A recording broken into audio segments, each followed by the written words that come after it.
حاجیوں کا تلبیہ اور تعظیم الہی۔ حج بیت اللہ وہ سعادت ہے جس کی آرزو ہر مسلمان کے دل میں مچلتی رہتی ہے۔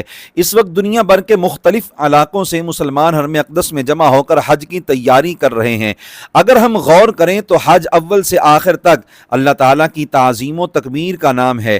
حاجی اپنی زبان سے بھی اللہ تعالیٰ کی بڑائی بیان کرتا ہے، مناسک حج کی ادائیگی کے ذریعے بھی رب کریم کی کبریائی کا اظہار کرتا ہے، اور یہ بات تجربہ شدہ ہے کہ ایام حج میں قدرتی طور پر حاجی کے دل میں اللہ تعالیٰ کی ذات و صفات کی عظمت کہیں زیادہ ہو جاتی ہے۔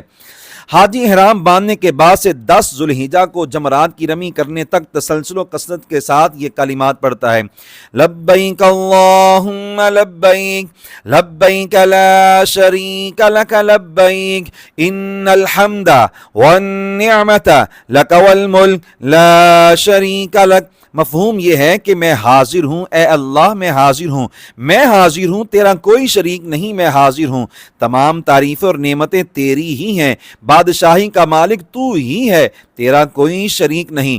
تصور کیجئے کہ جب حاجی بارگاہ الہی میں یہ التجا پیش کرتا ہے کہ میں حاضر ہوں، تو اس کے دل میں اللہ تعالیٰ کی تعظیم و اجلال کا کیا عالم ہوگا۔ تکمین کا اصل مقصود یہی ہے جسے ہر حاجی کو پورا کرنا چاہیے، اور جو اس سال حج کی سعادت سے مشرف نہیں ہو رہے انہیں اس التجا و نیاز مندی کا لطف خاص طور پر نماز ادا کرتے ہوئے اٹھانے کی کوشش کرنی چاہیے۔ اکابر کا تلبیہ۔ بزرگان دین جب احرام باندھ کر تلبیہ کہتے تو ان کے دلوں میں بارگاہ خداوندی کی تعظیم و تکبیر کا تصور کتنا پختہ ہوتا تھا، اس کا اندازہ امام زین العابدین رضی اللہ عنہ کے عمل سے کیجئے۔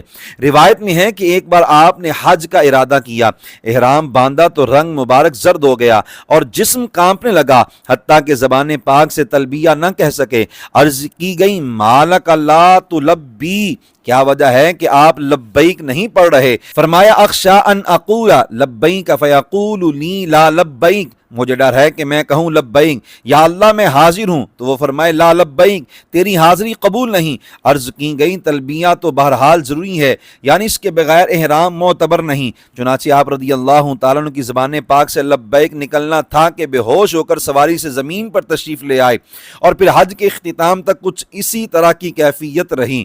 تلبیہ کی عظمت۔ جب حاجی تلبیہ کے ذریعے اپنے رب کریم کی بڑائی بیان کرتا ہے تو اس کے منہ سے نکلے ہوئے یہ کلمات کس قدر مقبول ہوتے ہیں، اس کا اندازہ سیدنا سہل بن سعد رضی اللہ تعالیٰ عنہ کی روایت کردہ حدیث مبارک سے لگائیے۔ رسول اللہ صلی اللہ علیہ وسلم نے فرمایا: ما من مسلم یلبی الا لبى من عن یمینہ او عن شمالہ من حجر او شجر او مدر حتی تنقطع الارض من ہا ہنا و ہا ہنا، یعنی جب مسلمان لبیک کہتا ہے تو اس کے مشرق و مغرب میں زمین کے آخری کنارے تک جو بھی پتھر، درخت یا ڈیلا ہے، یعنی روئے زمین کی ہر خشک و تر چیز، سبھی لبیک کہتے ہیں۔